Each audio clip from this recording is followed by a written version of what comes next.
Welcome to Man Does Tech, where I solve the problems you didn't even know you had. In this video, I will compare Selenium RC vs WebDriver full comparison. Follow the steps and code snippets I explain to see clear differences, migration tips, and use cases. I will show conceptual contrasts, practical examples, and performance implications in plain language so you can decide which tool fits your project. Stick with me for hands-on guidance and quick decision criteria to streamline your testing workflow. In this video, I will compare Selenium RC vs WebDriver full comparison. Examine how each approach handles DOM access, events, and synchronization so you understand reliability trade-offs.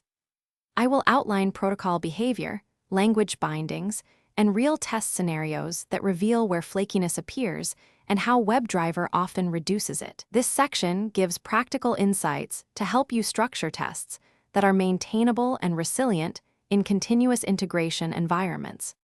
In this video, I will compare Selenium RC vs WebDriver full comparison. Quick recommendation: I use leak-proof containers to stash snacks between test runs. They seal tight and save time on cleanup. If this helps your workflow, check the description for the link and other deals, and please like and subscribe if you want more practical tips and tools. Thanks for the support, and now let's get back to the video. In this video, I will compare Selenium RC vs WebDriver full comparison. Start migration by creating a small pilot suite, updating core utilities, and validating flaky tests first to minimize risk. I will recommend refactoring patterns, weight strategies, and selector improvements that speed transition and reduce maintenance. Follow these pragmatic steps to migrate incrementally while keeping test coverage intact and avoiding sudden breakages in automated pipelines.